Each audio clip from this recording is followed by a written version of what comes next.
Fanspeak, where the plan runs deep. The team grind hard, don't eat, don't sleep. From best ball dreams to DFS streaks, they help you print money every single week. Fanspeak. No cap, no gimmicks, we breaking limits. NFL bets, yeah, we live this business. Meg and Steve, that OG vision. Draft room killers on a lifelong mission. More stress to the Sunday spread. Fanspeak's that voice that's inside your head. Best ball, DFS, NFL bets. They built it brick by brick, no regrets. Fanspeak team, printing money since day one. Fanspeak, forever.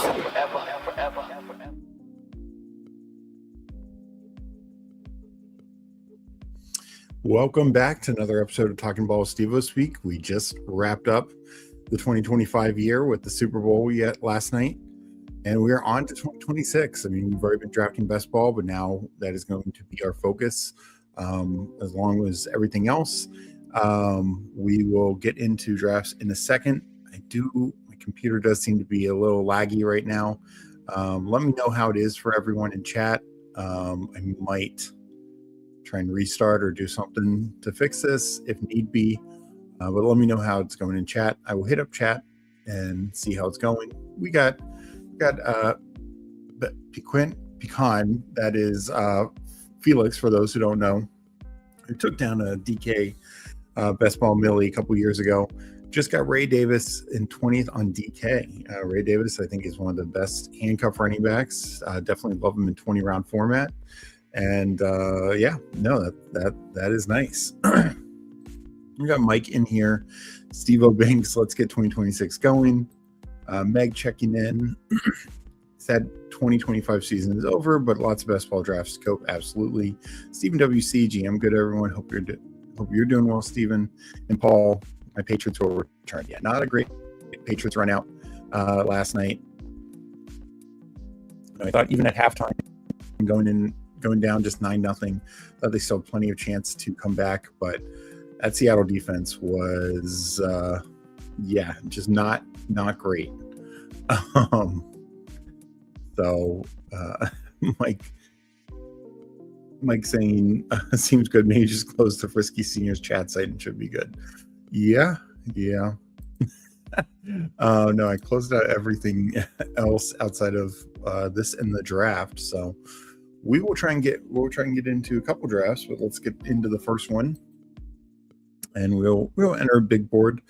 So let me count it down. I'll count it down in 10 seconds. Entering in 10, 9, 8, 7, 6, 5, 4, 3, 2, 1. Enter.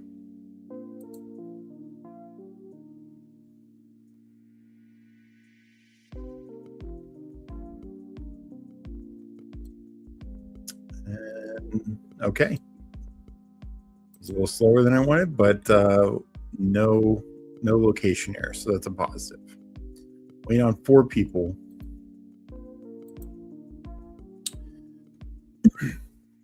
So yeah, the last night's Super Bowl, definitely, I think a couple of things really became clear. On the Patriots side, I do think they need some more weapons and O-line help for Drake May. Expect that to be a focal point of their offseason.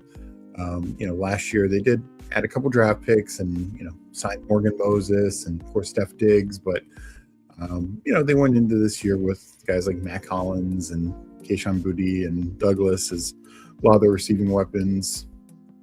I think I could see them going to sign or draft somebody this year. Also more offensive line help. I know Will Campbell, he gets a bit of a bad rap. I mean, maybe he shouldn't be a left tackle. Maybe they kick him inside to guard. We've seen other guys undergo that change, including highly drafted guys. Washington years ago drafted, and they did from day one, but they kicked Brandon Scherf inside to guard, and he was an all-pro guard,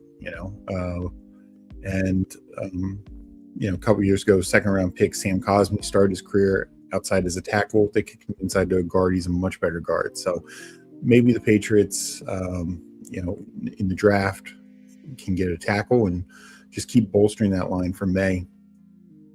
On the Seattle side, a couple of things. A, their defense is insane. Just top to bottom, that defensive unit was playing at such a high level. Darnold, had a good game, and JSN, like they were able to do it without JSN carrying it, which is impressive. And speaking of carrying it, Kenneth Walker, 100%. Carried it and carried his way into a massive contract. So I have the third pick. Legion got in the 12th spot. Doesn't look like we got anyone else. Recognize like line of scrimmage, a few other names. But let me know if anyone else is in chat. But Kenneth Walker, I think the Charbonnet injury was the first to kind of point to Walker being back with Seattle. But there's no way they're letting a guy who literally carried them to a Super Bowl title, both in the playoffs and in this game, walk via free agency. At worst, he's a franchise player. At best, he's probably getting a long-term deal. So I think we can. To me, that was probably like a 90%. I think it's a 99.99% right now that Kenneth Walker is back.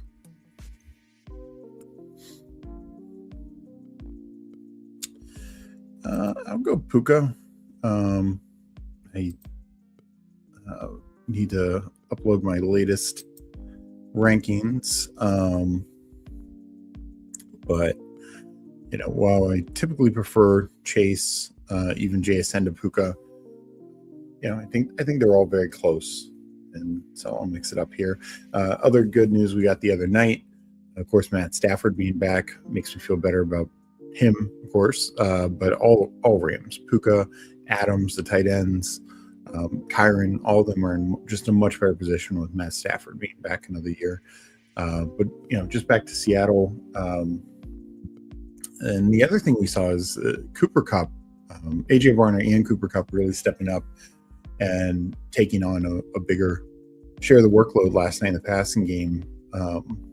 And both are kind of really good values. You get AJ Barner pretty late in the tight end department.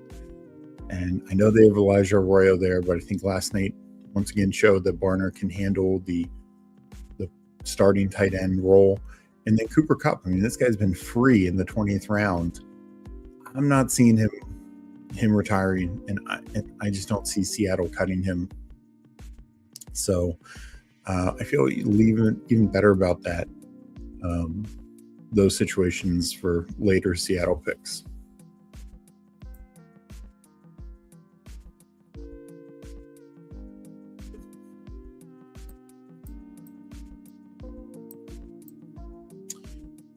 So let's hit up chat.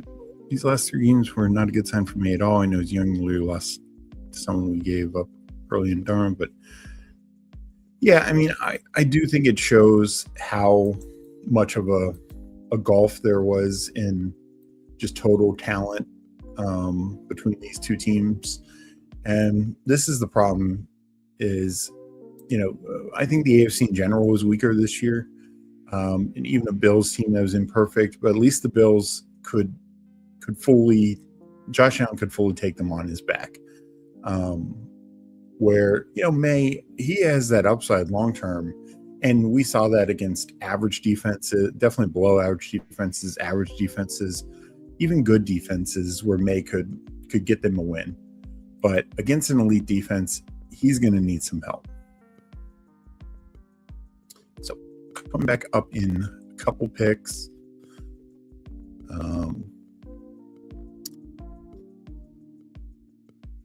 I will probably take Henry if he's there.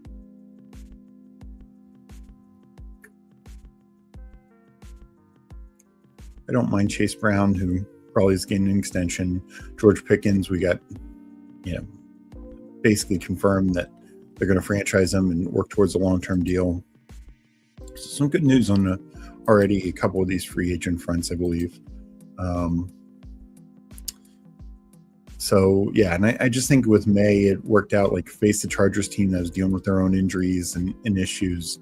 Then a Texans team that was fully carried by a defense. And as we saw, the Texans got to May, another elite team, but they had zero offensive ability against a good Patriots defense. And then the Denver, maybe if not for the weather, maybe if not for Bo Nix, obviously Denver would be in the Super Bowl. But I do think that helped the Patriots get through.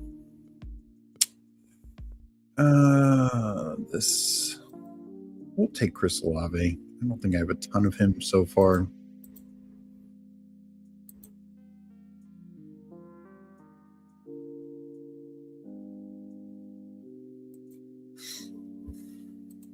The way they called, or Coop called the game, makes me except for Genti. I think for all Raiders. I mean, I think Kubiak has shown, last year's time with the Saints. Then everyone got injured for the Saints last year. O-line, Carr, who might be coming back, which is an interesting thing to discuss in the quarterback carousel this offseason. But, Carr, Shaheed, Olave missed time. Juwan Johnson missed some time. Kamara missed time. I mean, just literally everyone got injured for the Saints that year. And still they had a productive offense. Comes here to Seattle, and we see what he can do. So, I don't mean to react, but what if Drake May should be playing for the Calgary Stampede? Yeah, no, I mean, obviously, obviously not, but it was, I think, and we've seen this plenty recently. I'll get to that in a second. If you're watching over on Twitter, come over and say hi on YouTube, hit the like button. If we get 20 likes, we'll give away 5 YouTube memberships. Yeah, I mean, obviously that quarterback class is very good. JJ McCarthy aside right now, and even Michael Penix to an extent. But, Jaden, we saw this with Jaden last year. The bubble burst when he faced the Eagles. And I think that's what we saw with May this year. Probably would have seen it like if Caleb had beaten the Rams. I think we would have seen the Seattle team do a number on Caleb as well. That defense is really insane. And I think it was Richard Sherman on Twitter said this should put to rest the MVP conversation. And it was a very close MVP race, but I think it's very fair. Stafford is like the one quarterback. Baker actually did as well earlier in the year.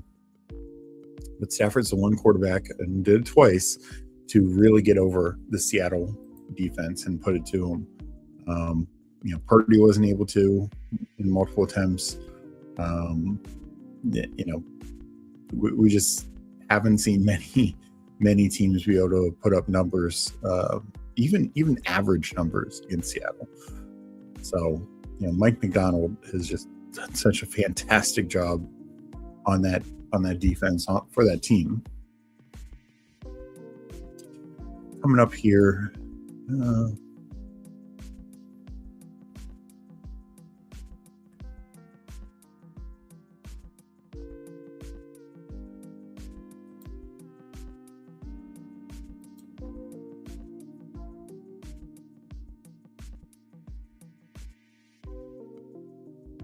take Burden here.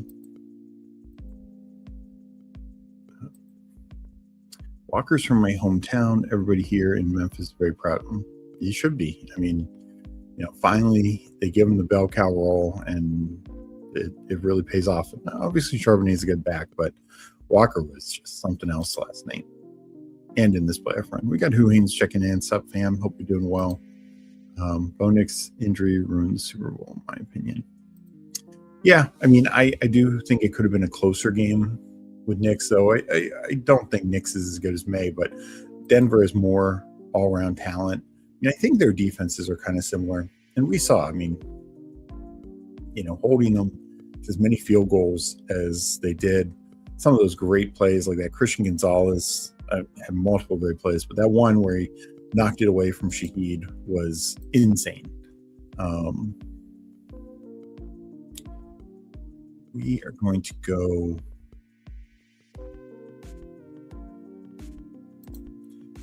pull up Javonte here.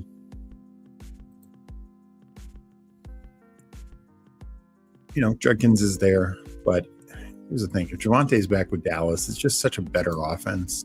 Scoring opportunities are going to be so much higher for him. And that's even if they get it back whether it's Blue, whether it's Malik Davis again, but somebody else who works in a little bit more.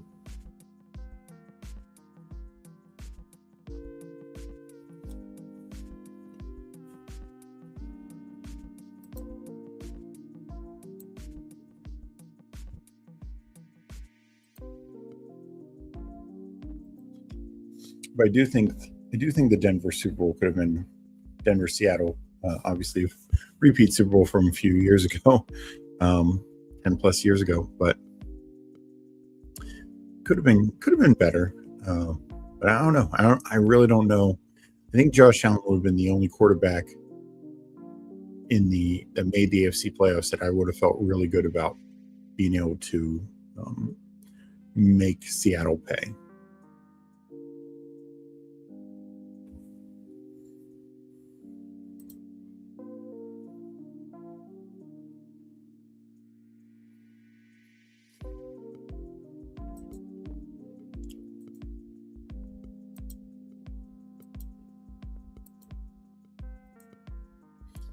Coming up in 2 picks, I'm sitting 0-2-3-0.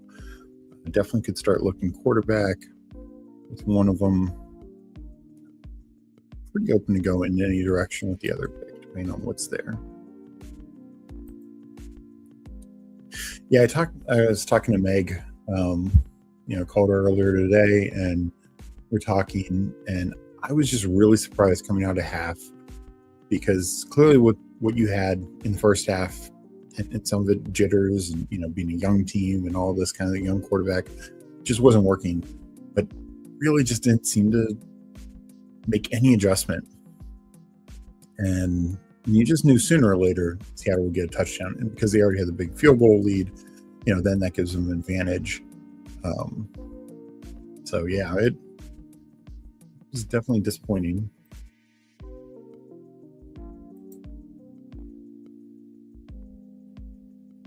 Go Mike Evans here. And he's starting to slide a little bit. I think we'll probably get news on him pretty soon about coming back. And I do think when I mean that, I also mean like agreeing with, making it clear like he's coming back to Tampa. And if not, I just don't really worry about him retiring.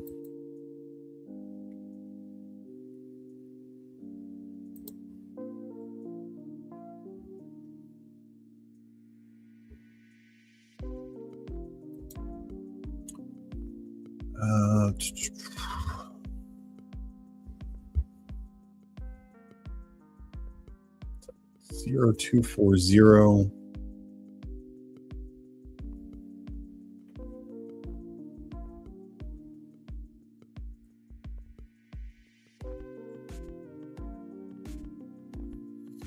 Yeah, I hate this Arizona area. I'm just going to pull Jackson Dart here. Not a guy I have to stack. Gives me quarterback with spike week upside. I don't like the Matt Nagy situation, but I'm okay with it.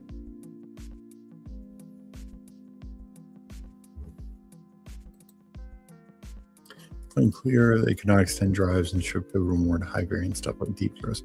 Yeah, I agree, and it just felt like they weren't willing to give up on the run. I know, they had a couple solid runs, but just clearly the consistency wasn't there. And it seemed like Seattle was just I will give Seattle also a ton of credit, which I think limited some of the deep shot stuff. Their blitzing was incredible. They were bringing corners, linebackers, safeties, everything. Really caused May and the offense just a lot of issues. So give them a ton of credit there. But yeah, take some shots, and not even necessarily deep shots, but just some like 15, some chunk plays, because as you said, you're not going to get 10, 12 play drives against that Seattle defense.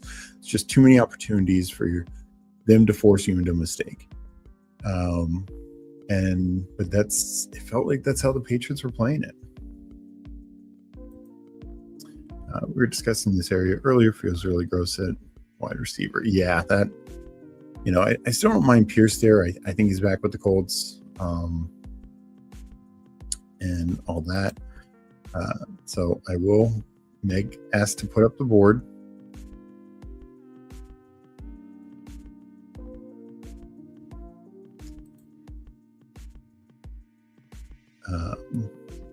So I will do that. So I don't like it because I'm going between screens and it doesn't show, when I started, it says 6 picks away, and now it's clearly not. So it's keep going back and forth. That is annoying that doesn't update the tab. So it makes me a false sense that I have time when I don't.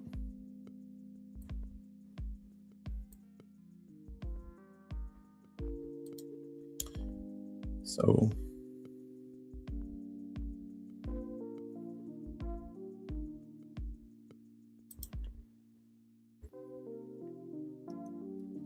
we'll try and get some Jadarian Price here.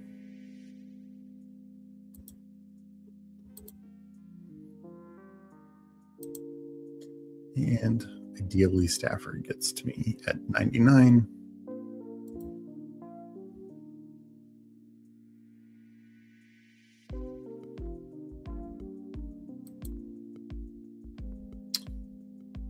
What do we expect to happen with JJ McCarthy? I think those say it's a quarterback competition, but we heard the same thing last year with Daniel Jones and Anthony Richardson, right? But you could actually, and this is why Meg and I had such conviction, is that anytime you heard Steichen talk about it, it was clear. Like, they were like, we want consistency, we want guys we can rely on, all the things that Anthony Richardson is not. And well, maybe McCarthy's a better worker than Richardson, I don't know, but you can't say the same things, even just from a standpoint of relying on him, like knowing what he's supposed to do in certain moments. We talked about it during the season after, like, JJ McCarthy had one assignment: get Justin Jefferson the ball, and he couldn't do that. Carson Wentz actually could, and that's why they are more competitive. They won a couple of those games. They're more competitive in those games. Justin Jefferson had 2 of his 300-yard games with Carson Wentz. Can't remember, his third might have been with Max Brosmer also. So just not a good look for JJ McCarthy. So I think McCarthy is going to have to show, like, truly night and day improvement. Not to say like he's at his final form and playing at the same level as these other quarterbacks from that class, but this can't just be baby steps or incremental growth. I know, obviously we see this with Darnold. Like, teams don't have the patience for it, but I think the Vikings especially don't have the patience for it. This is a team that was 14-3 2 years ago. They just let Sam Darnold walk, and sure, it would have been expensive. They would have had to figure some things out, but they made an offer to Daniel Jones, but reportedly was similar money to the Colts gave. Whether one was more than the other, I haven't heard. But I think what was clear was the opportunity was that's the thing. Daniel Jones decided that clearly he was being told that he had a much better chance if that report is true, he was being told he had a much better chance in Indy than in Minnesota, because you'd think, he'd want to stick with Kevin O'Connell, who was with the last few years of the year. But no, he went to Indy and made the right call. So, I just think McCarthy is going to have to truly earn it. And, a lot of people want to tie Cousins there, and it makes a lot of sense.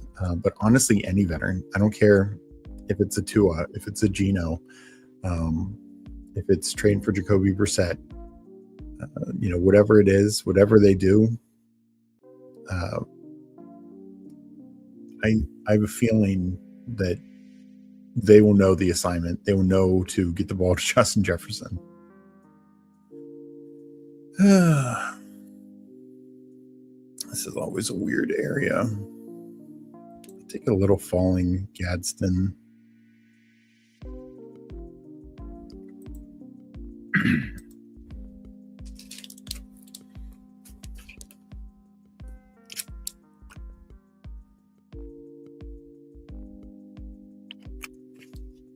Tyler Shuck, ADP 120.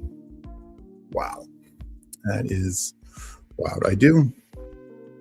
I've said this on a few shows now, and I truly believe it.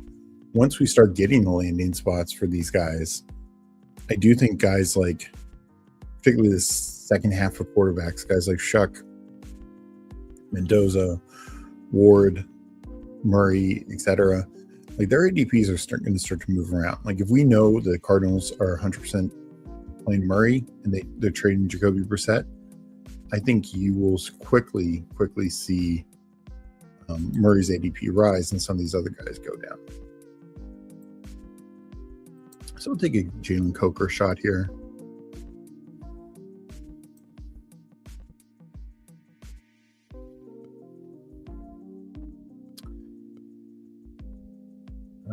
Yeah, I made the pick without senior comp, but I kind of agree. Like, I don't love him at that ADP, at least around. Like,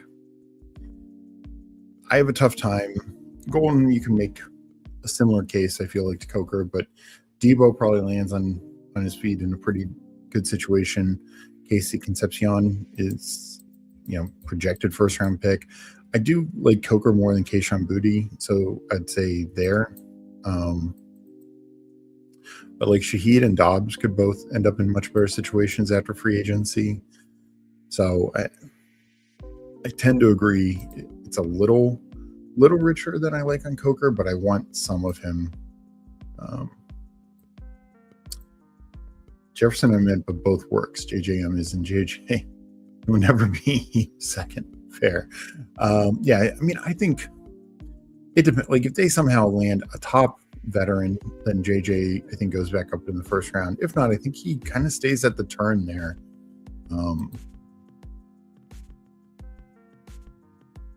That's how I want to draft him, but I can't say 100%. Like sometimes teams make bad decisions. I know they got rid of the GM. Now there's all Kevin O'Connell was saying this on draft day. Of course he was. What's he going to say? Like, this is the worst quarterback pick we've ever made in the history of the NFL? No.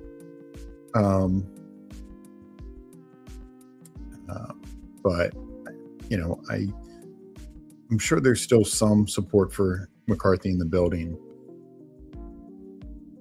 which worries me. But overall, I do think we probably see a veteran in that role. I love Coker, but he shouldn't go ahead of Jaden Reed.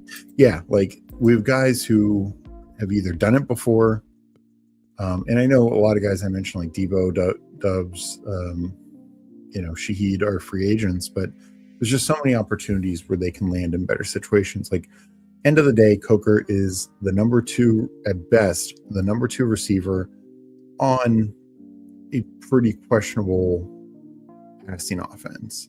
Most of Carolina's success last year came on the ground. Maybe that changes this year, but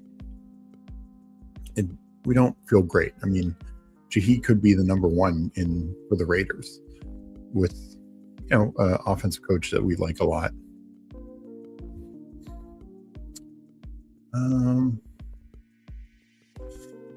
Talk about another area that I am just not a fan of. I will take Hunter Henry. It was a bad hit in the end zone, but I think he'll be just fine. Hopefully looking at one of these vet backs to get back to me.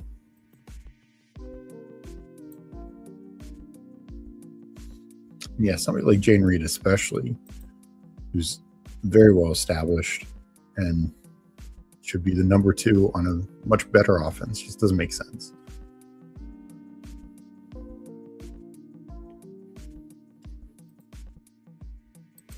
Go Kamara. 2-4-5-2. Potentially could stop at 2 tight ends. I mean, that feels kind of thin, so I'll probably tack one on late. But receiver, love the top four. Coker, a little less excited about, but I do think he's okay. This is another range of receivers. I mean, Kayshon Boutte, I understand he had some nice games and the 6 touchdowns is fun, but he only had 46 targets.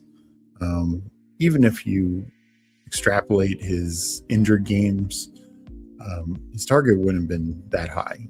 He did a lot on little targets.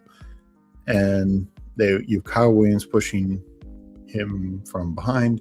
They could go out and just sign somebody or draft somebody. With Travis Hunter, who might be the best receiver on his team, but might not be playing a lot of receiver and coming off an injury. Tyreek Hill coming off a major injury. Definitely not going to be with the Dolphins next year. Jerry Jeudy,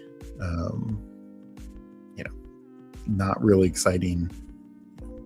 He's had one massive year. The 170 is fine, but just hasn't produced fantasy-wise. So Troy Franklin, now I start to like it again, but that whole area of wide receiver is an area I don't want to be taking a receiver. Ayuk is another one. McMillan. Like the player, just don't love the situation. And Josh Downs. I mean, if Pierce is gone, maybe they incorporate more Downs into the offense. But these last couple of years, they've just shown they view him as a slot receiver, not going to really expand his role too much. And he, in addition to just not always being on the field, but he's the one who got squeezed the most, I feel, by Tyler Warren, because Warren operates a lot in the same area as he does.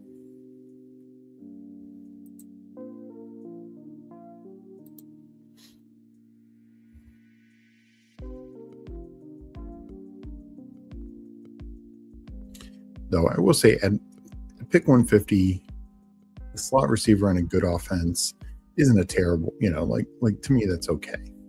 It's just, I don't know if there's a ton of surplus value there. All right, we're back.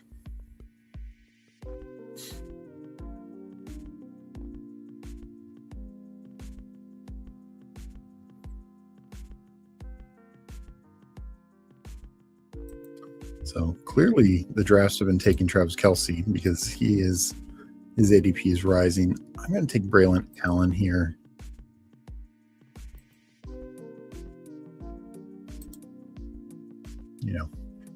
Kind of went thinner at the start at running back. So I definitely want to have 6 guys I feel better about.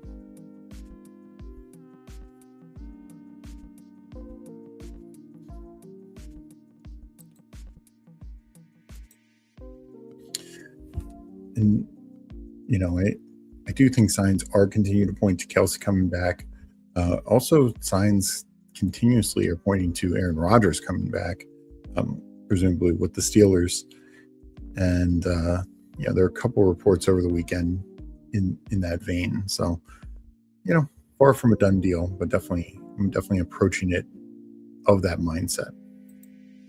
I'll take my guy Surratt. I mean, he is falling, and I'm quite okay with it. I did my, for our Substack users, I did my wide receiver breakdown. I believe Meg posted it today. And I have Surratt. When I did my show with Huhames last week, I had Surratt as my wide receiver 6, and I still stick by that. I think he probably not will be the 6th wide receiver taken in the draft, but I still think he's a second rounder. He's super refined, and everyone is just so worried about his 40 time.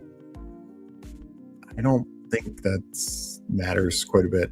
I've mentioned, and I mentioned this on the show with, on shows with Meg and with Huhames, and I even believe I mentioned it when I was on Fantasy Sanctuary with the Emo Cowboy. look at a guy like Cooper Kupp, not a good 40 time. Puka, not an official 40 time, but it apparently wasn't good. Like, very similar body type, very similar like technician at the craft. Another one, Devontae Adams, second round pick, did not have a good 40 time. Like, people forget this. But technicians, particularly technicians with some size, generally find a way in the NFL. And I think that's Elijah Surratt, and he's did at the high, at the Big Ten level these last 2 years, through the college football playoffs. So I still see him as a second round pick, and I could see him gain on the field a lot sooner than other early round picks in recent years.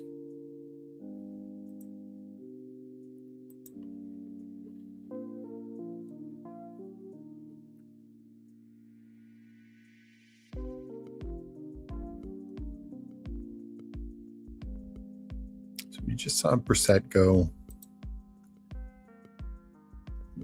Still this tier of, Sanders, right now penciled in as the starter. Guys like Rodgers and Cousins, Tua could all be starters. So then it really starts to drop off. Though somehow Drew Lock, maybe these were Super Bowl drafts that have been factored in, but why is Jalen Milroe and Drew Lock have higher ADPs than like Marcus Mariota?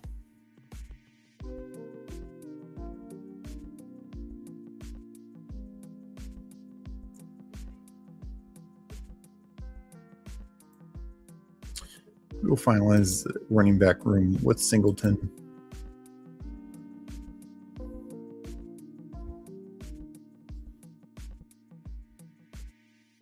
Considered, could I push him to 195?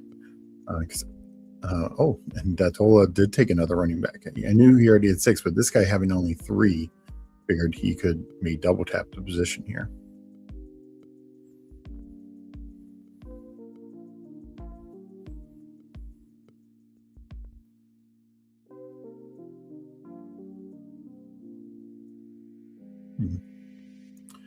A few names I like here.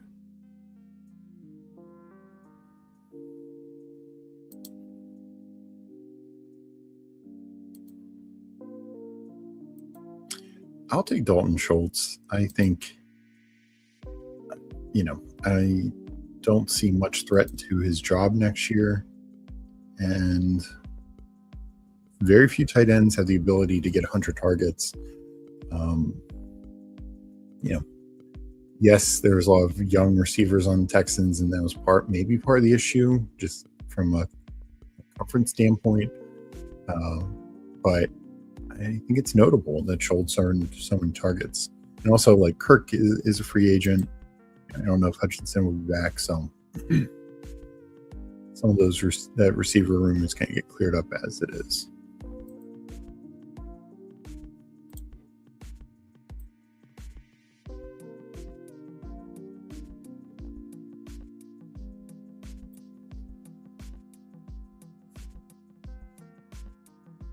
See Keenan Allen going a few rounds earlier. If he's back, if he's playing somewhere, definitely will be investing some in him. A little surprised to take him in 17th round when you can typically get him 19th, 20th pretty easily.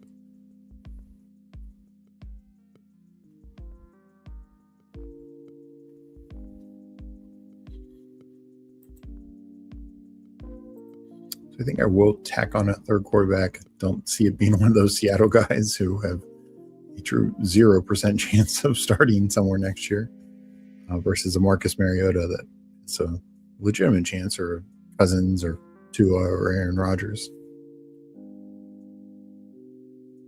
Though Rodgers already gone. But Cousins and Tua are still out there. Ty Simpson, I'm just not going to get basically any of pre-draft. I don't see him starting next year. Uh,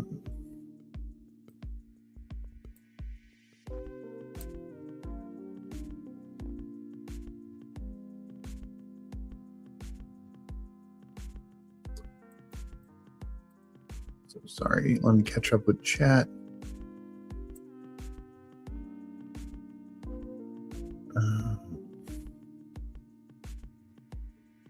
Where was I?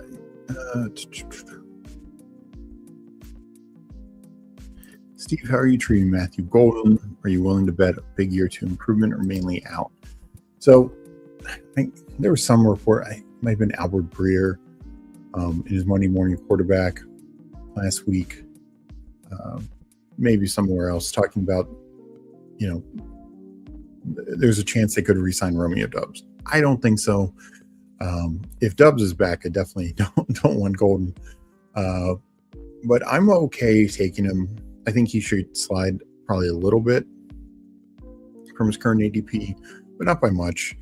And sorry, unfortunately, I was hoping to get one of Omar Cooper Jr. or Jeremy Bernard back, but both go.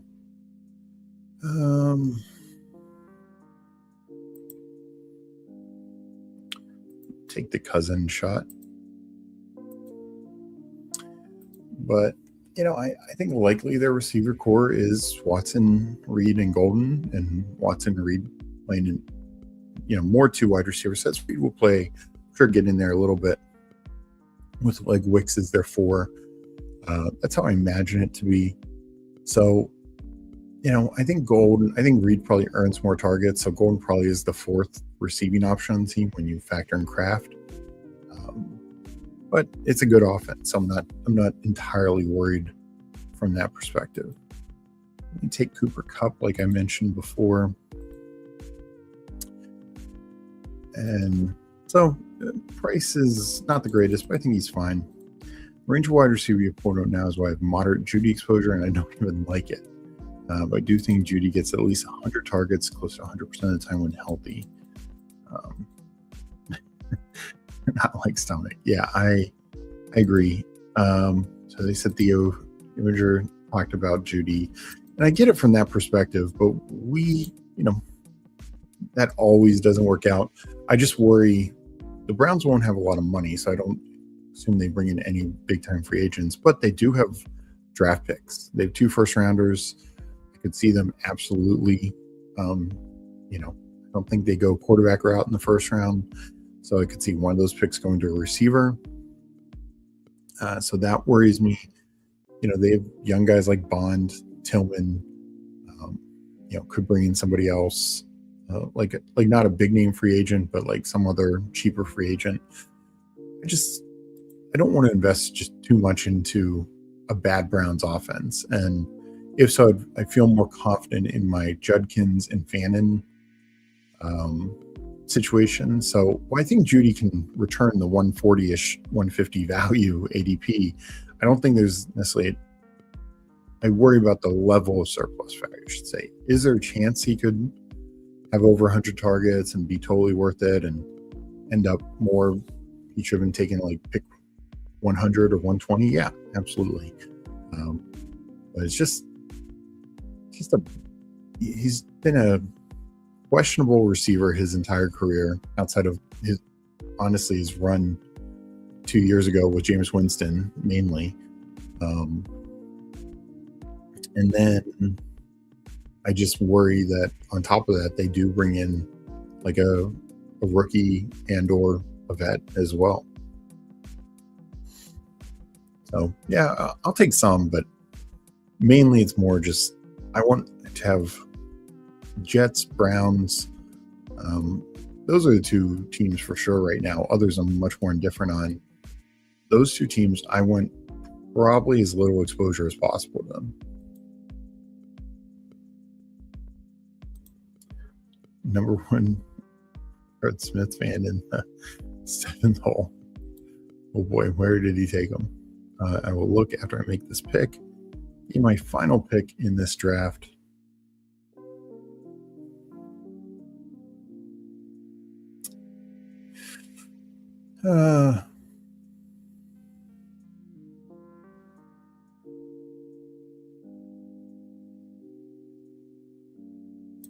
take a rookie. I'll take Malachi Fields.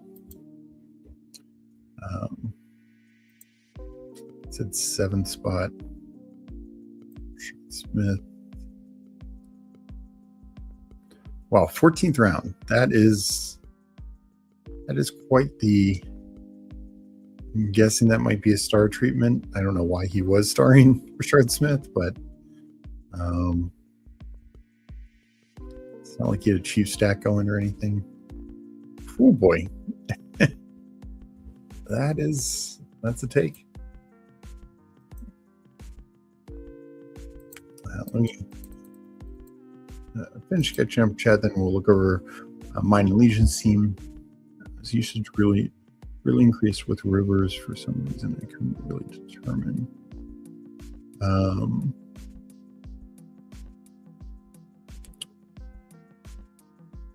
not sure who you're talking about there. Downs, going back to that. Taking Bader Rogers already. Do you see the $180 burger at the Super Bowl? Yeah, those are some crazy prices at the Super Bowl. Yeah, it is weird because nothing else was that wild. It's not like this is taking Rashard Smith in 14th round is not going to get this draft thrown out. Everything else is, Keenan Allen. I think he's the same guy who reached up for Keenan Allen some, but truly not that crazy. I mean,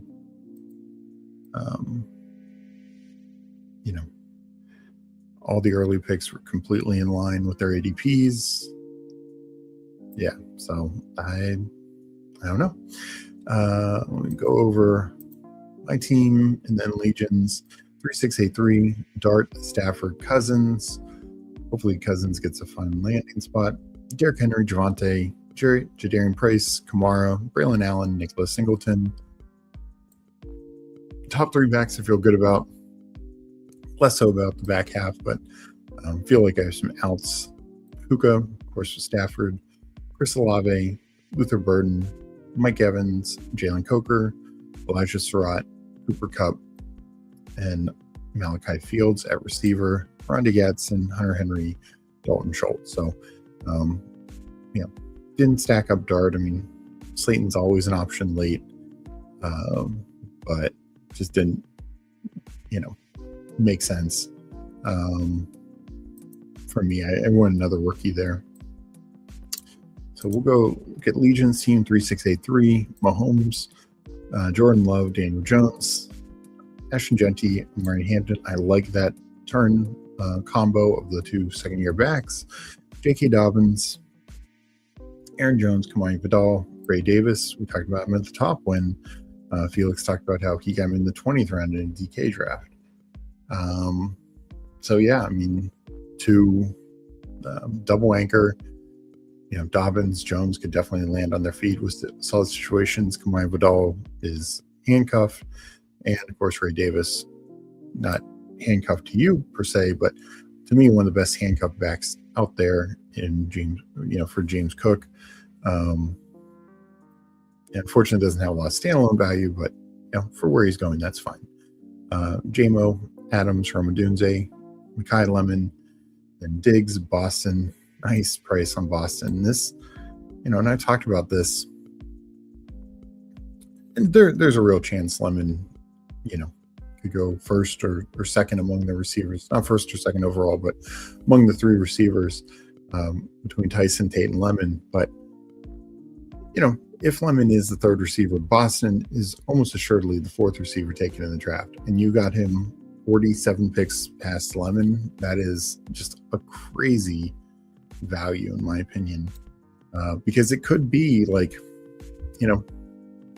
let's say Lemon goes, in the early teens, like Boston could be low 20s, and particularly with some teams like the Bills could trade up for him or stuff like that. There's just a lot of positive outcomes. Then Romeo Doubs and then Tyquan Thornton tacked on. Be interested to see what his market kind of is, and he very well could just be back in Kansas City. Went with late tight end Njoku, Parkinson, at Fry. Makes sense there. particularly if it's like with Stefanski in Atlanta, Njoku could end up with a nice landing spot. So let me hit up chat, and then we'll get into another draft. We got Gamble Stan here, my favorite streamer. Appreciate that. Steve's rookie rankings or wide receiver rookie rankings are posted on Substack. Meg says, and she drops a link here. And we will do 5 YouTube Membies giveaways on my show tomorrow. So appreciate that. Let's get into another draft. I'll do another big board. And then we will get on out of here after this draft. But good to be back after the Super Bowl as we turn the page into 2026. All right, I will enter in 10 seconds, and in 10, 9, 8, 7, 6, 5, 4, 3, 2, 1, enter.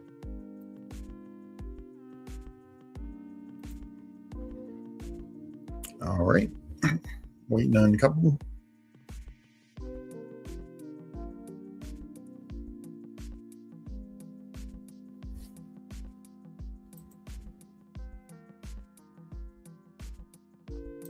Yeah, that was Paul taking Mahomes, and I think it is because Brashard Smith wasn't taken. He had to take Tyquan Thornton.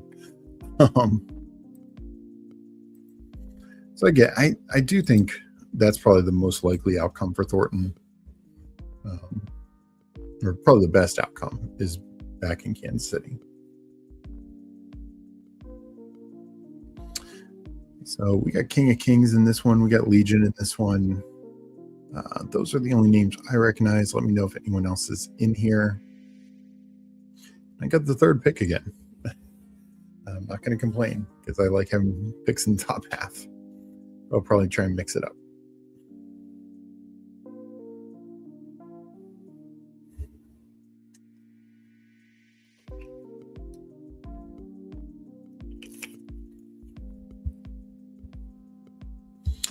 So I meant to mention it before I started this, but the fill rates are pretty strong. The War Room, which has the least amount of people, is the most filled, but both the little board and the big board, I think, have pretty strong fill rates, since there's a lot of people who probably weren't even considering drafting until after the Super Bowl.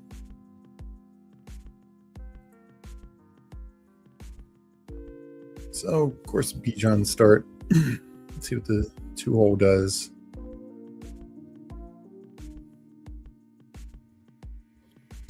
So this time I'll take Chase.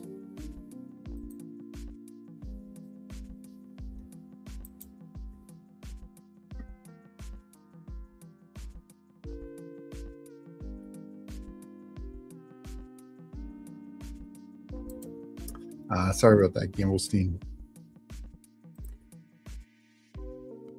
You're saying he is a free agent, right? Yeah, that's what I thought. So that's why, he's not guaranteed to be back with Mahomes next year. But I do think that's probably the best outcome if the Chiefs don't make any big upgrades at wide receiver and just bring back Tyquan.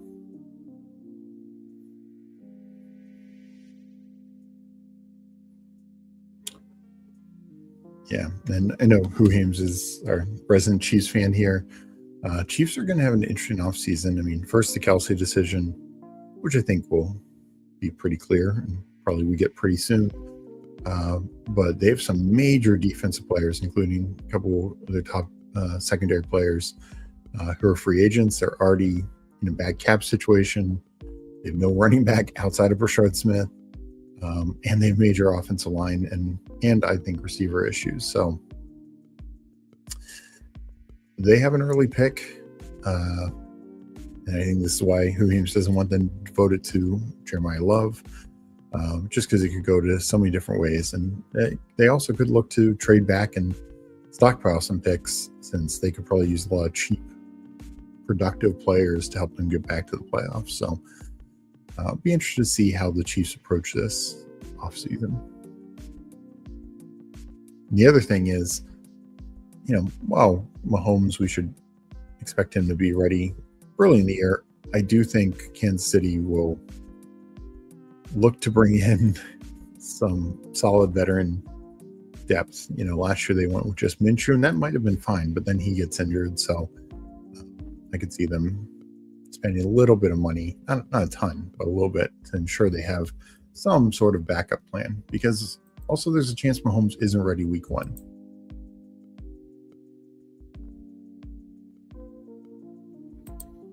Curious how Kansas City handles the cap situation. We are so far over. Kelsey not getting paid yet if he comes back. Yeah. No, they're so far over, and that doesn't include Kelsey. That doesn't include some key defensive members. They basically no money devoted to the running back position as a whole. And even if you go cheap, even if you go what it was last year, like what the Cowboys did, Rico Dowdle or Rico Dowdle hit similar price for Carolina, but they gave like $3 million to Javonte Williams, and they gave like $2.5 million to Miles Sanders. They don't even have that kind of money. So they'll find ways to figure that out. We got TG, Mr. Mufasa in here, GM. Kansas City's a mini rebuild over this next season. I don't think they'll, and that's why I wonder if they trade back and stockpile picks, because sure, you could get one special talent, whether it's a corner or receiver or an offensive lineman.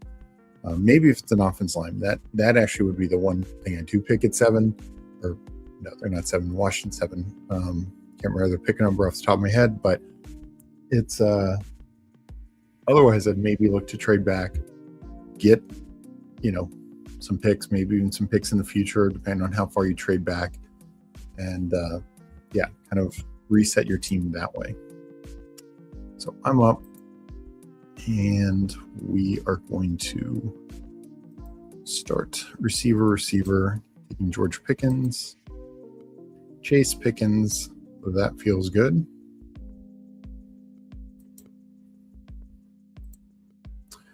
Hames, are you drafting Kelsey right now? I feel like I should be. Yeah, I definitely have a little bit of him. He's moving up some. I still want him because if he is back, you're still getting massive surplus value. So there's a little risk here, but worth it. I'm taking him every Mahomes team. Basically, I take him when I have 2 stronger tight ends like Fan and Andrews, or I plan on going 4 tight end. Yeah, I think that makes sense. I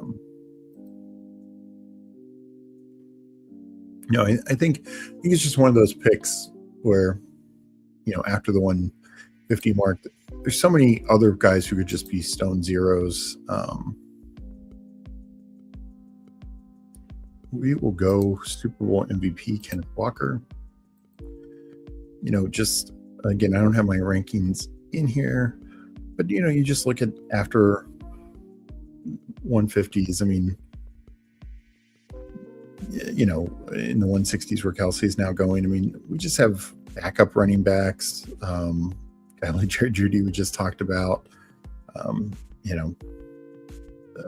Jonathan Burks could be another just total zero.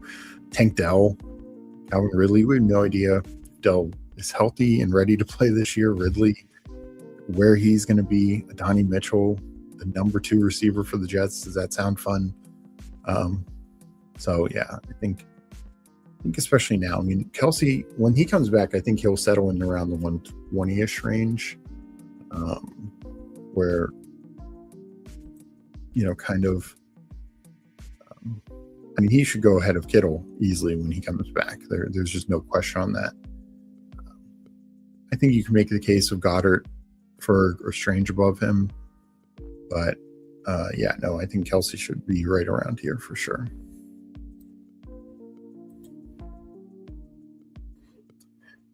Casey might be on the board when the last of the 3 big D ends or that. I think people could trade up for a wide receiver. And even I'm sure some fans will be like, even if like the Bills could come calling. Remember, this was years ago. The Falcons made a big trade up from the mid 20, I think they picked 25, 26 to get Julio Jones, and they gave up a lot for him, but it was definitely worth it. 6th overall, so could be something like that. So I think you generally see trades made for, of course, quarterbacks, pass rushers, offensive tackles, and wide receivers and corners. Those are the big positions. Other than that, it takes special players. Like Rams were willing to make a big trade up for Bowers a couple years ago, guys like that. But I could see it for that reason, like a wide receiver especially.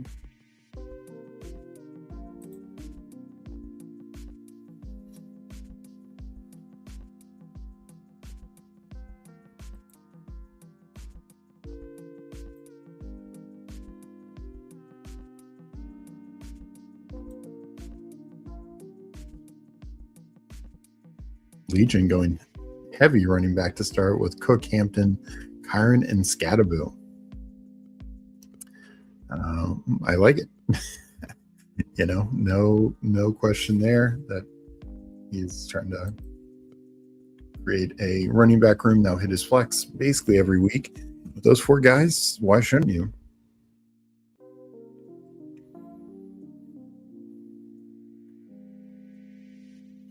So I'm seeing at 0, 1, 2.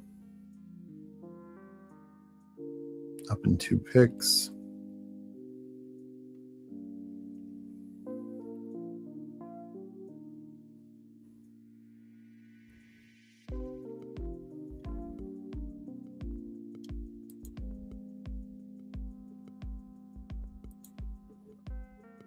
So Adams goes. That's unfortunate.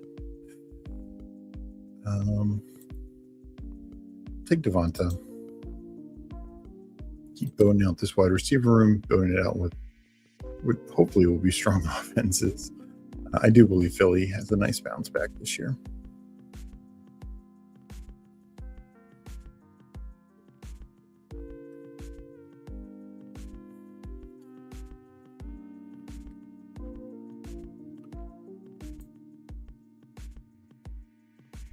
Yeah, potentially somebody would trade up for Love. I could see that.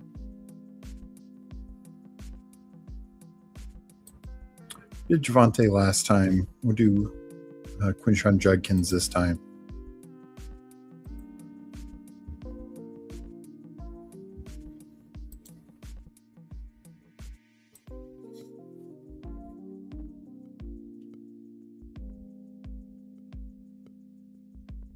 So, yeah, Kansas City is definitely one of those teams. Minnesota's another one.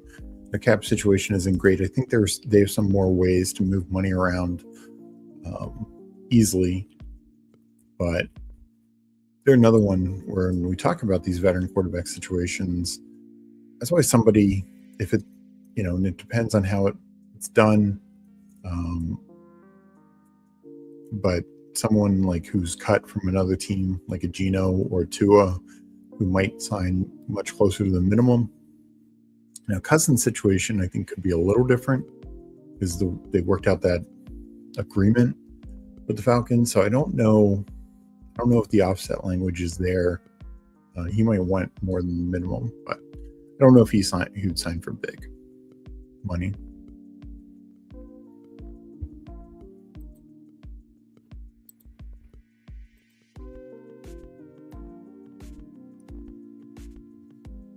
So I do think that would make it tough for Minnesota. Like, not that I think they'd be in the Kyler sweepstakes, but to go after Kyler, because that will take real money to do. Or even like Malik Willis.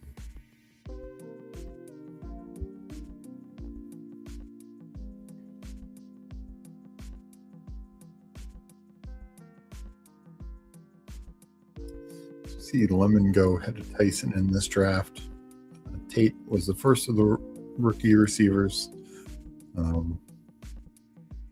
It's an interesting thing. I think everyone's going to have a different order of those 3, but I think those 3 all go off the board by pick 15 in the NFL draft, very likely even sooner.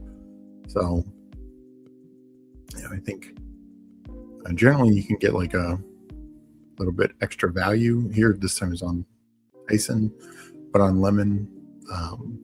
But it's, I think they're very similar prospects who, should have similar draft capital.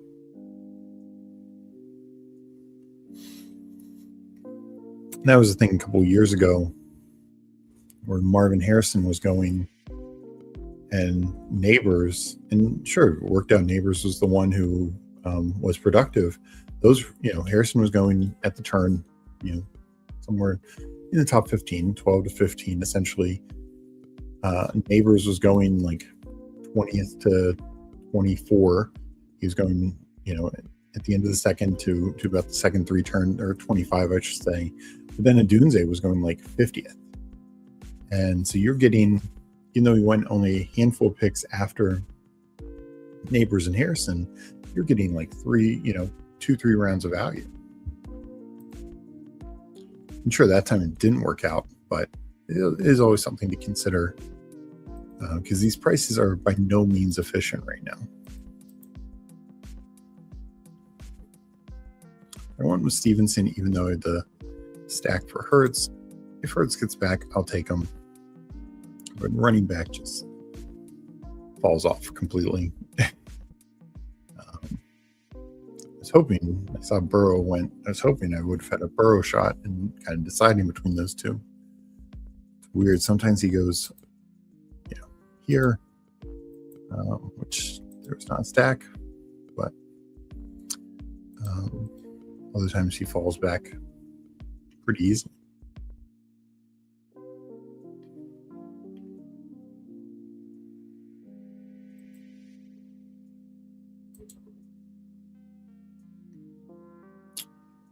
And Hurts goes. That's not fun.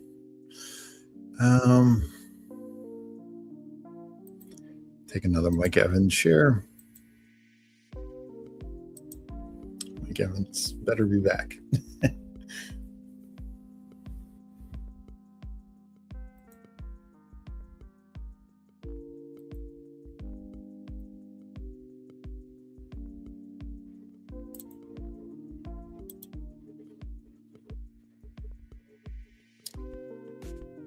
So yeah, this is definitely interesting.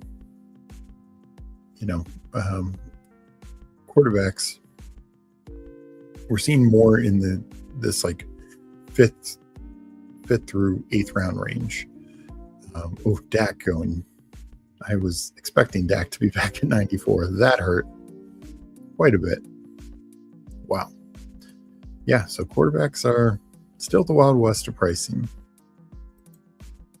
Not expecting that.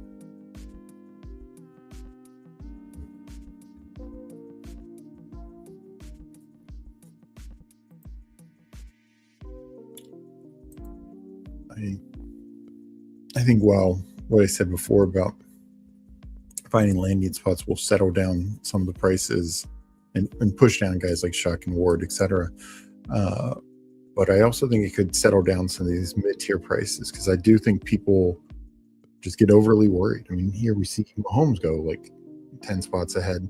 Why? Because Kings knows like quarterback he's not coming back to me. And this quarterback market is just much more wild. So yeah, I definitely feel like I'm going to be in a position to have to grab some quarterbacks here, probably well ahead of ADP. That just doesn't feel good. So I'm hoping when we know essentially the landing spot for every quarterback or every team, who their quarterback's going to be, even these mid-tier prices, not that I think they should fall. Like, I don't think Burrow should fall anymore, but that we can more consistently, reliably get him near ADP. And, Dak, same thing, all these guys.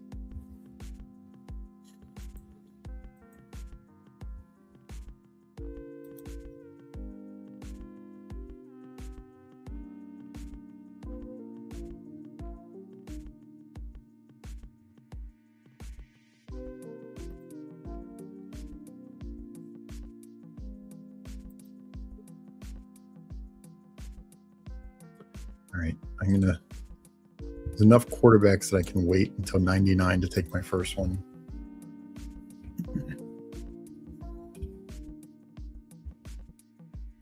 Take another Jadarian Price. Now my running back room think feels pretty good with two of the Super Bowl guys, Walker Ramondre, Quinshon Judkins, and Jadarian Price. So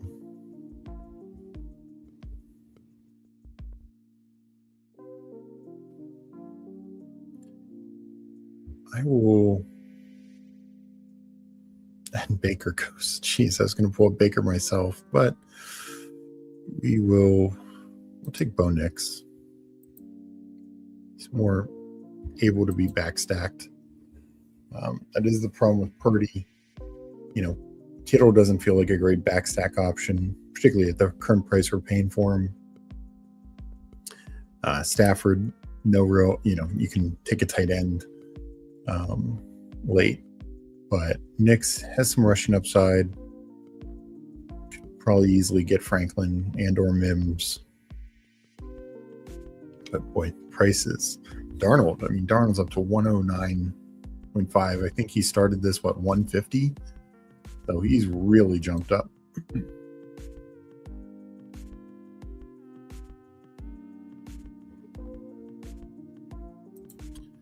Gimelstein draft him in directly after you. Pretty content so far. 12 hole.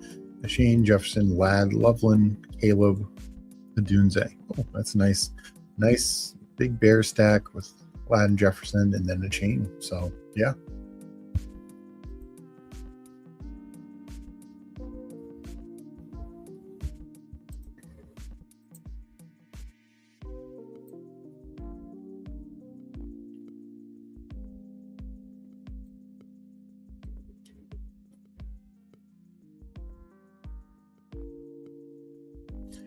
So Goff and Purdy go off the board.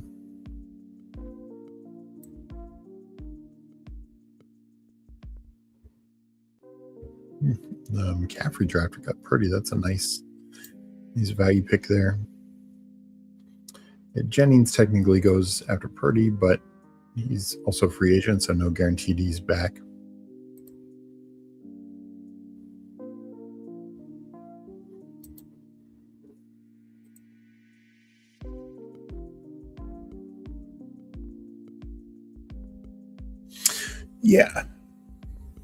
Yeah, I'll be interested. If it is Cousins, I think he could move up to that range. If they go another veteran quarterback, I don't know if he automatically goes up that high. But no, I think it's a fair, bet to target when you take somebody like a Justin Jefferson, take a shot at a Cousins.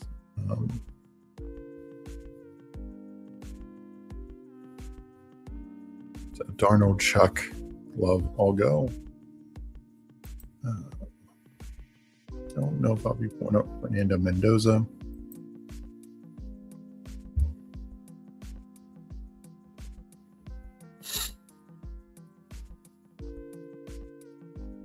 Like Shakir, Godwin.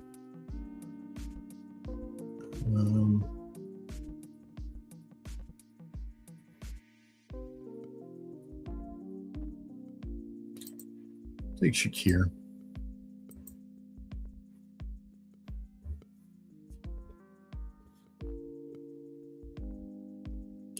Probably going a late tight end build. Maybe consider Ferg or Strange there. But.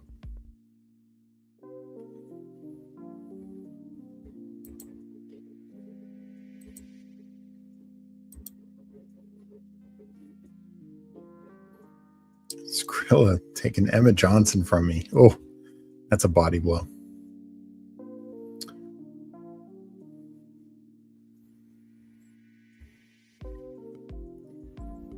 Oh, Mendoza.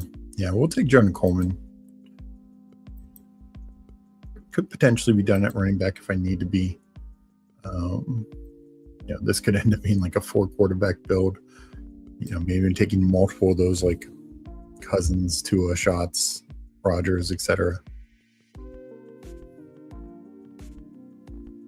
Or maybe a 4 tight end build. Just 4 late. Receiver, I actually think is pretty good. I mean, Chase and Pickens are about as good as it gets. Devonta Smith, think the offense improves. I think Mike Evans is back, and then Khalil Shakir, even if they bring in a first-round pick or sign a free agent, Shakir at 118 can return plenty of value. I think at worst he's the third option in that offense behind whatever receiver they bring in and Kincaid, and still would have a path to being the number 2.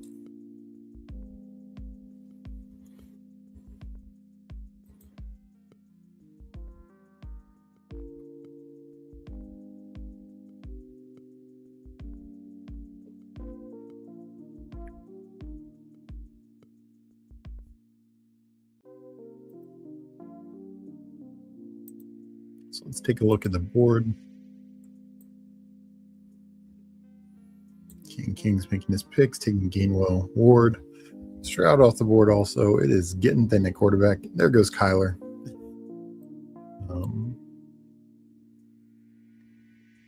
So only Skrilla and I are the only ones with 1 or fewer quarterback.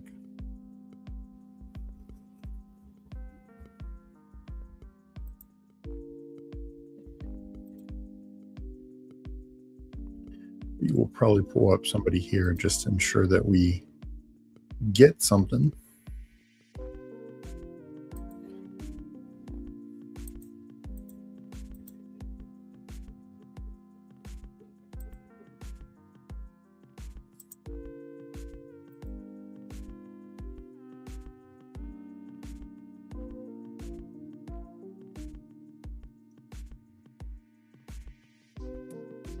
Concepcion goes off the board.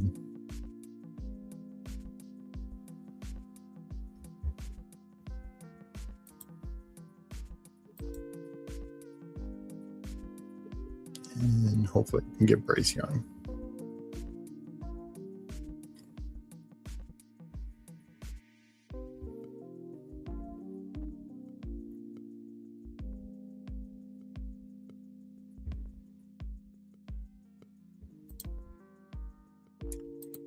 All right. At least we have 2 starting quarterbacks now. I might even just take Malik Willis here to be done with the position. Since, no stacks going, so it's not like I'm even trying for anything.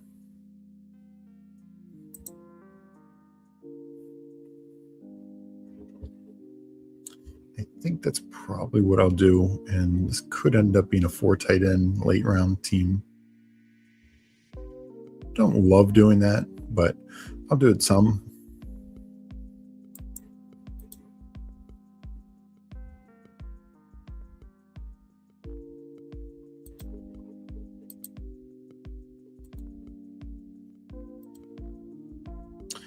All right, so I caught up some at quarterback. Definitely not the strongest room. Not stacked up, but to be fair, I'd rather have the better receivers than taking worse guys just to hit stacks. Ideally, I would not have wanted Hurts and Baker to get sniped from me, but you gotta pivot.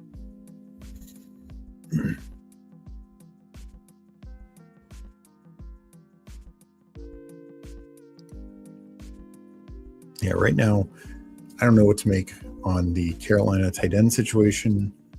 Tremble, who's a free agent, but Jatavian Sanders. I also think Mitchell Evans could get some look, or they could bring in somebody, whether signing, one of these various free agents, or potentially they could draft another one.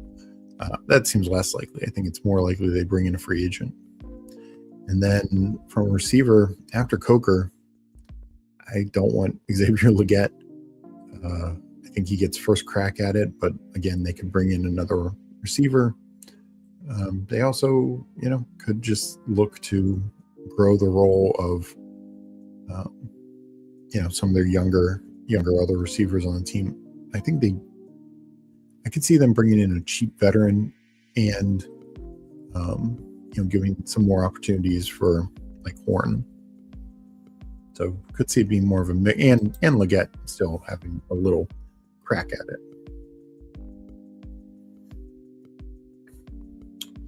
Trenny saying, I think Jimmy Horn is a really good click. I mean, as a 20th rounder, I could consider that with this build for sure. Could consider if I am doing 4 tight ends, JT Sanders being one of my 4 tight ends.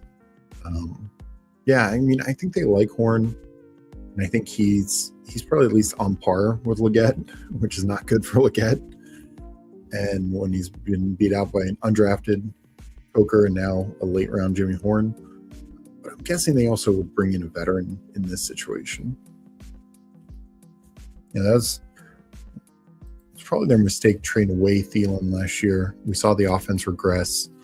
We saw Bryce Young kind of regress. So you can see them bringing in a veteran. Could have gone Judy, but Trey Franklin, at least give me a stack somewhere. Judy makes it back to 171, though. I think I will take him.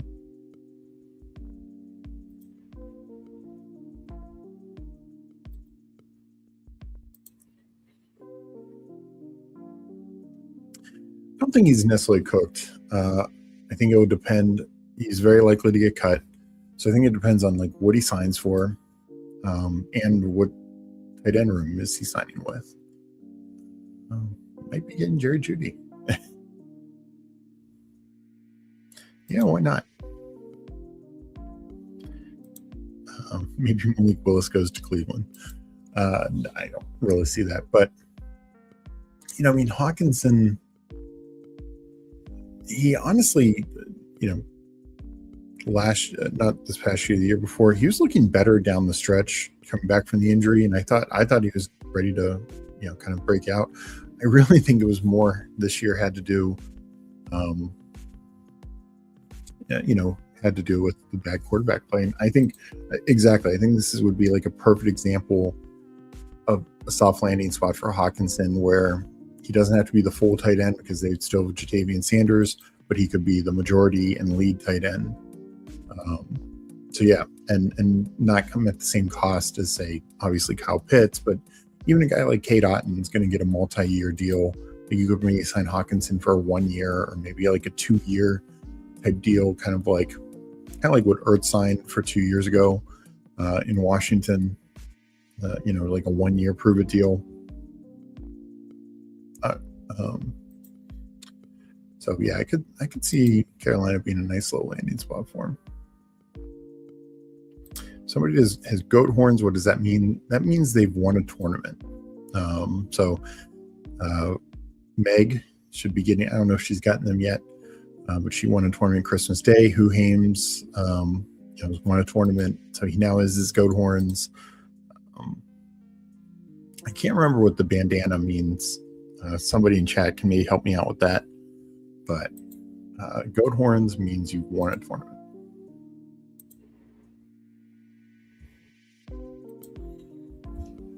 So yeah, if Hawkinson ends up in Carolina, I think I will absolutely be cooking him in Bryce Young stacks.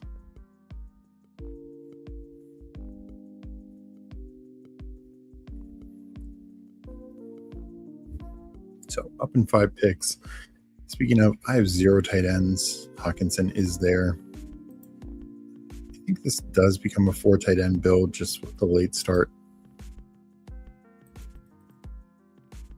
If Schultz is there, that will be my click, just because I know where he'll be next year. And as I said, 106 targets, tough to beat.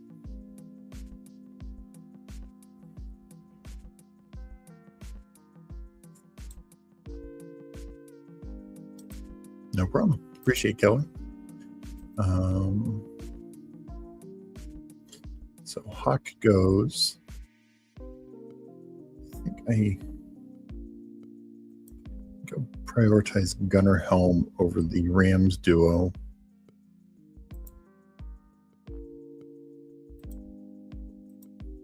Actually,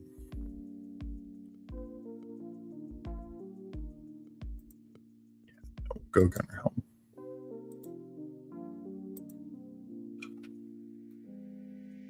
And that gives me 3 picks to go. Sitting at 3,572. I think I'm going to stop at 5 running backs. Won't do that too often, but I got my 5th running back and won't pick 123. I think all 5 have a real chance to be, their team's featured back. So feel good enough with that room as it stands. And, could I tack on a 9th receiver? Yeah, but Chase, Pickens, Devonta Smith, Mike Evans, Khalil Shakir, even Franklin. I mean, Judy is, if he's good value at 158, definitely great value at 171. So add on one more receiver, but I don't need to get crazy with the position.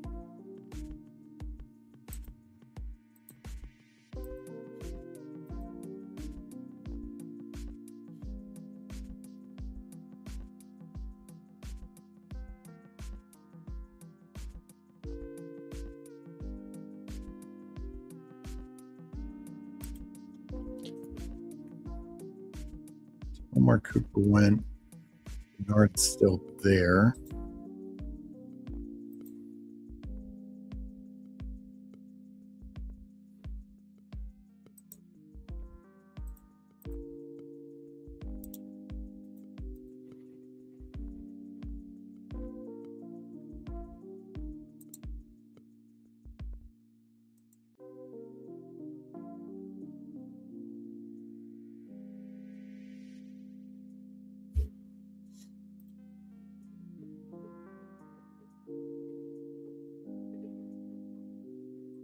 Yeah, this is the reason why outside of Sadiq, I'm not taking a lot of rookie tight ends, just because even guys taking the 2nd and 3rd round, there's not, after free agent dominoes fall, there might not be too many great landing spots.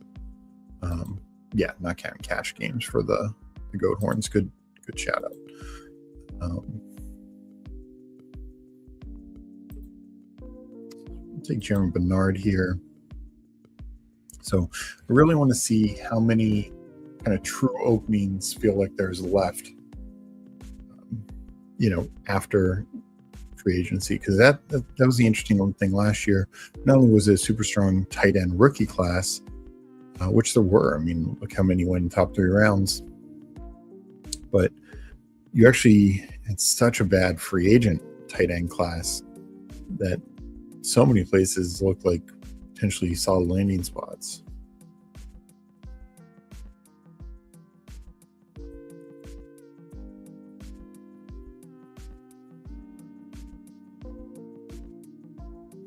So I took Bernard there. Just wanted to rookie to round out that unit. Go Pat Fryer, Gesicki with this first pick, and then mix in a tight end here at the end. Don't want to go Evan Ingram. Don't really love his role there. For some deeper scrolls, as I mentioned, Sanders, Michael Mayer. I do wonder what happens with Darren Waller. Here's the other rookies.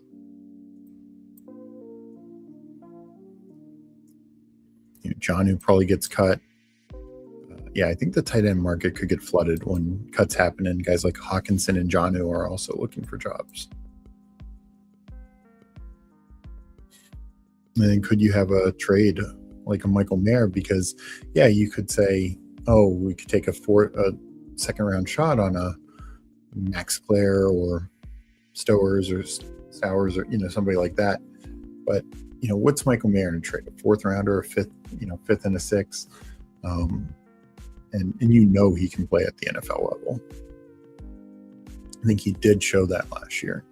So I wouldn't be surprised if somebody comes calling for him via trade.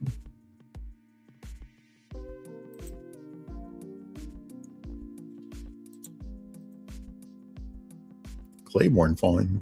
Okay, there he goes.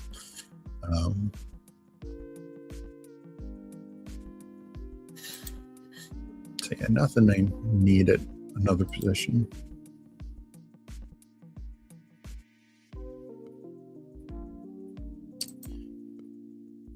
I don't know if they'd take him.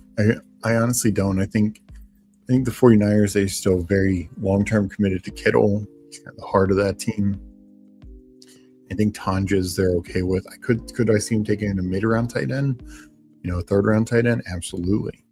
But I don't think they would take a first-round tight end. I think they're much more likely to take a first-round receiver.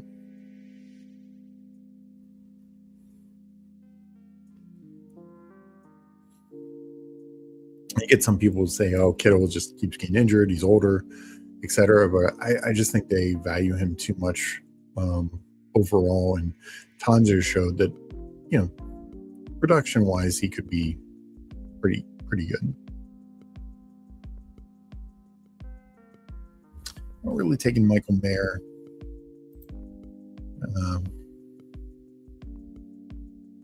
Boy, he does the now.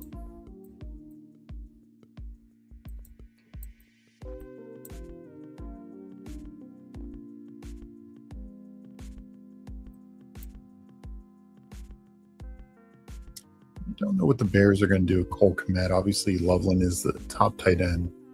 We will take Jatavian Sanders. So 4 tight end build. But not that they get value in the trade, but they're paying Kmet some decent money. So they need to free up some money. I wonder if they move on from him.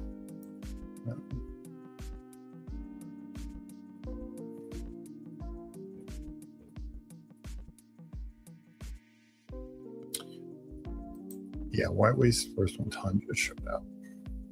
Yeah, that's my take. And just from an asset allocation, they lucked into Kittle. Like, he was a later round pick. They've not shown any early round tight ends since Vernon Davis. So yeah, it would be a bad move for them. Sadiq replacing Kelsey. No, I mean, not they have such an early first round pick.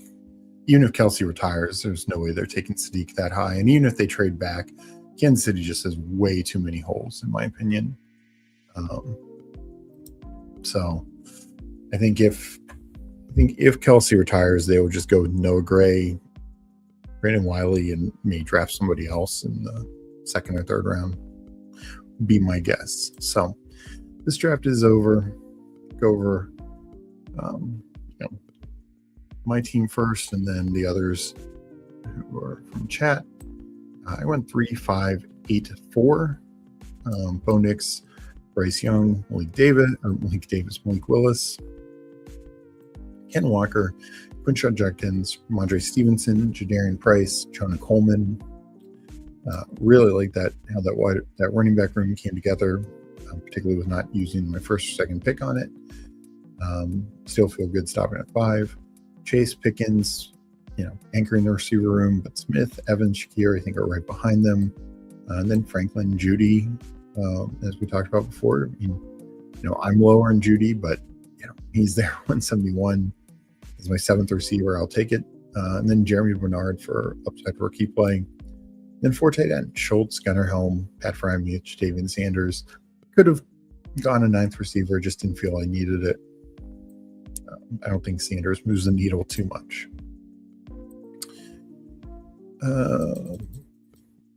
We had Legion in here, 3-5-9-3. Daniels, Love, Kirk Cousins, Cook, Hampton, Kyron, Scadaboo. So as we saw, he went 4 running backs in a row, just tacked on Jordan Mason. That's a very strong running back room. Watson, Diggs, Quentin Johnston, Jordan Addison, Rashid Shaheed, Romeo Doubs, Pat Bryant, Trey Harris, Torrey Horton. So really taking advantage of a lot of uncertain situations, but I think you could find some value on. One, I actually think Watson and Diggs are kind of lower in price. Taking 2 shots at the Chargers, kind of number 2, number 3 role. Probably got both of them, but either way, could get some value. Dubs, Shaheed, free agents.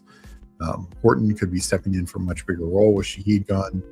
Then Otten, Colby Parkinson, and then tacking on a rookie.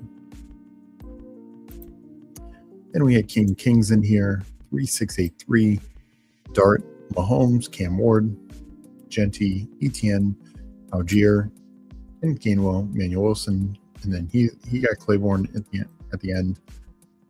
Justin Jefferson, Lab McConkey, Jordan Tyson, Brian Thomas, Juwan Jennings, Jalen McMillan, Shamari Dike, and Marvin Mims. So really, kind of like the double anchor with Jefferson, McConkey, and double tapping here with Tyson and Brian Thomas, so two young guys, free agent and Jennings, McMillan, kind of banging on talent there.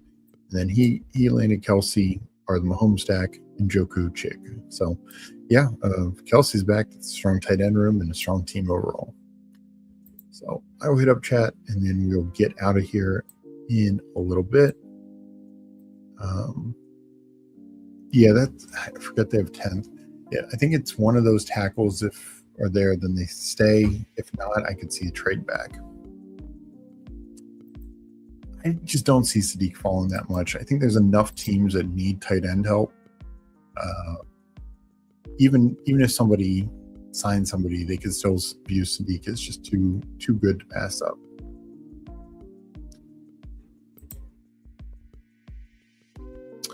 For Kansas City pick. Yeah. Man, Lance Airline, I feel like, is usually pre-measured for mainstream drafting analysts, but Jesus, he's Trey McBride as Sadiq's bro comp, and Puka Nacua is Denzel Boston. Yeah, I saw that Nacua one, and I didn't get that for Boston because I don't think they play overly similarly. Boston uses his size more, just better red zone guy. Yeah, just like Nacua, I think is actually better comp for Surratt because just a route running technician, just really good releases, good hands, things of that. And not that it's a perfect comp, but I could at least get it a little bit more there. I mean, the McBride for Sadiq, it's somewhat saying like athlete, can just be more of a passing weapon. But yeah, McBride is just at a different level now. And to be fair, when McBride came out, he was not anyone's first round talent. So maybe he's looking at it from that perspective. Yeah, I mean Lemon. I think Lemon ASB are the simpatico, comparison. Just because similar body types, obviously similar school, similarly used primarily out of the slot.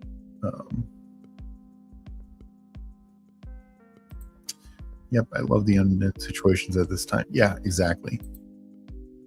Comp and college players, two guys who are top three, makes the expectations. Yeah, and so I think you either do it like you comp them certain parts of their game, which I generally try and do, or what they were as prospects. So like that, like I just said, you could say like Sadiq and McBride as college prospects. Maybe they're a little different. I think Sadiq, I think David Njoku is a really good comp for him. More athlete and upside than refined is the way I look at it. But the Puka thing, that's not that, because he was clearly a late round guy. So yeah, I don't know. He mainly says the NFL is very hard time valuing tight ends. That is very true. Step your game up. I think I take Samson Nacua. Oh, that's wrong Nacua. Lemon after the catch plays like Puka is okay. Yeah, after the catch, I see that. I mean, I'd still just say ASB just because ASB is so good at the catch as well. But no, I get that. So we will get on out of here. Appreciate you guys joining me for a couple drafts. And, we talked a little bit on the Super Bowl and some of these situations. We'll be diving more into, these, free agency, trade, cut situations. We'll be doing drafts. So as always, thank you for watching the episode, liking the episode. If you're not subbed to the channel, please sub to the channel. And we also have a free Discord you can find in the description below to go along with our paid Substack. So thank you everyone for your support. We will catch you next time.